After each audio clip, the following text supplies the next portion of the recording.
Elon Musk has always been supportive of white supremacy. And because he's now got almost infinite amount of money, that simply is amplified. And he's undoubtedly a supporter of white supremacy. He supports openly white supremacists and those in the far right, be they in the United States, be they in the United Kingdom. Developing today, Humza Yousaf, the failed Scottish First Minister, who has now turned into a race-baiting social media moron, could be facing the lawsuit of his life after decrying Elon Musk, the X and Tesla mogul, as a white supremacist. Now, Basil the Great posted on this on X. Humza Yousaf is upset that Tommy Robinson described Islam as a violent and fascist ideology. Was Tommy right, though? Well, look, we'll debate that shortly with Jasmine, Birtles and Richard Taylor. But first, I've got to show you what Humza Yousaf said, because I find it so shocking that someone who reached the heights of politics in a 94% white country as a Muslim Asian man has now decided to lean in so hard on the race-baiting, leftist, pro-Islam ideology. Watch. My favorite, my best friend. Do you indirectly actually like him, deep down? No, not deep down, or not on the surface. I don't actually. No, I don't. Because, look, it's often been said about money, and you can speak about this more than I could. But people, that when they become wealthy, does it change a person? And people will often say, well, actually, it probably just amplifies who they really were. So if they were a kind person, they'll be even more kind. If they're, a nasty person, they'll be even more nasty, and they'll use their money in that way. I think my suspicion is that Elon Musk has always been supportive of white supremacy. And because he's now got almost infinite amount of money, that simply is amplified. And he's undoubtedly a supporter of white supremacy. He supports openly white supremacists and those in the far right, be they in the United States, be they in the United Kingdom, be they in the European continent. And he's used his wealth to buy huge amounts of influence, including unfettered access to the President of the United States. He tries to subvert... Not anymore, right? Well, I think he probably still has significant access, even though, he's pissed Trump off through various kind of tweets. But he probably, I suspect, can be still very influential in the White House, and they'll probably make up in some way, shape or form, because they probably both need each other. Can you believe that more than half of you are watching this video but not subscribed? So please do me a huge favor, click the subscribe button now, turn on the notification bell so you'll be alerted to all of our brand new Outspoken videos. Now that is disgusting. It is dangerous language. You know I'm a free speech absolutist, so I much rather put it out there and let us discuss it. But this guy, this former First Minister of Scotland, is clearly angling for a race war. There's just no other way of looking at it. Because to describe Elon Musk as a white supremacist, to invoke the language of Nazism, just shows you how intellectually dishonest he really is. But Humza Yousaf wasn't finished there. He supports far-right movements across Europe, supports people like Tommy Robinson. Remember, Tommy Robinson is somebody who called Islam a violent and fascist ideology.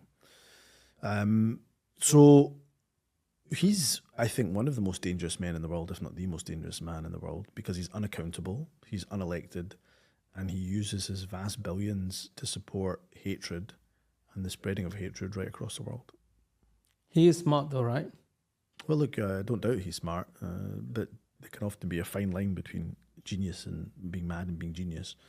But it's not just about the fact he's smart. There's no doubt he's smart. And by the way, he's made some considerable achievements over the course of his career. I don't doubt that. The question isn't his IQ. The question is he using his wealth in a way that is to the betterment of humanity and society, or actually is he determined to create divisions, ferment hatred, and what's the ideology that's driving the man? To my superstar panel, Richard Taylor and Jasmine Birtles. Richard, there is one person who is driving division, and it's that guy. And what he is trying to do is so disturbing. And the fact that he is so upset about Tommy Robinson describing Islam as a violent and fascist ideology, well, actually, you've got questions to answer, mate, about your ideology, actually. You really, really do. Absolutely. And let's not remember, if it wasn't for Elon Musk, he fought for the freedom of speech. You remember when Twitter, as it was formerly known, was censored so heavily. And not only that, even during the elections, let me just remind you, Seth, that it was him that helped President Trump get elected during his campaign. And they had more black votes than ever. I mean, so, this idea that Musk is somehow, is white supremacist is absolutely a load of bollocks, because the guy has fought for the freedom of speech, not just in his own country, in the United States, but he's done it here in the United Kingdom. In fact, he sent a delegation over here under Trump to fight back against, people like Lucy Connolly and freedom of speech and things of that nature, because Musk is all for freedom of speech. And Dan, he's restored so many accounts that were cancelled for speaking truth to power. So the idea to call him a white supremacist, he is the one that's causing the division. He is the one that's a racist, not people like Musk or people like ourselves. I mean, Dan, you know that Elon Musk has worked really hard and spent countless amounts of money on people who believe in freedom. He's doing it now with Ben Habib. He's doing it now with Rupert Lowe. He was doing it with Farage during the election, because these were people who were speaking up for the freedom of speech in this country. So now, if you are a freedom of speech advocate, all of a sudden now you're a white supremacist and a racist, or you're far right. Strange, isn't it? It's astonishing. Exactly. I mean, Elon Musk was certainly for a very long time on the left of politics. But Jasmine Birtles, I mean, you can look at this in two ways. You can firstly say, okay, because of fools like Humza Yousaf, who actually are the racists. Do you remember his white speech, when he's absolutely decrying the fact that a 94% white country in Scotland has a whole load of white people working for it, have belittled and demeaned the term to such an extent that we just have to embrace it now. Like, I mean, in the past, it would be absolutely devastating for someone to call you a racist, but now it's just thrown around all the time. So do you even care? The other argument is, Musk, please sue him. Please sue the guy into oblivion, because I would love to see Humza Yousaf try and prove that Elon Musk is a white supremacist. But first, did you know that low libido is often a sign that your body is out of balance, and poor sleep and chronic stress are two of the biggest culprits? When you're underslept, your levels of testosterone, estrogen, and dopamine all drop, crushing your mood, energy, and sex drive. Add elevated cortisol to the mix, the stress hormone that spikes when you're burned out, and your body goes into survival mode. It shuts down everything non-essential, including desire. Your body isn't broken, it's just exhausted. That's why I use Evening Bean by Verso. It's made with clinically studied ingredients shown to reduce stress and anxiety, lower cortisol, and calm the nervous system. It also supports your body's natural ability to regulate hormones, improve mood, and even boost libido. Because when you sleep better, your whole body functions better, including the systems that support connection and intimacy. After taking Evening Bean, I see myself being able to fall asleep faster and stay asleep all night. If I wake up in the middle of the night, I can fall back to sleep. So click the link in the show description or head on over to evening.ver.so/outspoken. Use the coupon code outspoken at checkout to save 15% on your first order. Try Evening Bean tonight. Wake up feeling refreshed tomorrow. That's evening.ver.so/outspoken. Use the coupon code outspoken at checkout and you will save 15%. But now, back to the show. I know, it's a joke, isn't it? But I get the feeling with Humza Yousaf, because he is useless, that he all he has now is the victim mentality type thing. There's a lot of this about, I'm a victim, or anybody who's brown or black is a victim, anybody who's LGBTQ is a victim. Everybody wants to be a victim. If they haven't got anything any positive oomph, they haven't got anything positive to say about themselves or do, they'll go with this just attacking everybody who does have something about them. And that's what comes across in this conversation. He has nothing positive, nothing really helpful to say. All he's got is poking at someone else. And this whole sort of fascist Hitler thing, I mean, this is what the left in America is constantly saying about Trump. Oh, he's a Hitler. Oh, I mean, I think, you know, if I were German or if I were Jewish, I would be really upset by these terms being bandied about anybody who happens to say something like, oh, you know, people who earn their own money should be allowed to keep it, that sort of thing, you know. So those are the two things that come out of his speech to me. Indeed. And you know what's so interesting about this too is that Humza Yousaf is one of these dudes in such a difficult position because he tries to be Mr. Progressive. And then his religion comes into this. Mm-hmm. And what does Islam hate? Well, hates me, right? Hates gay men, okay? Absolutely hates them.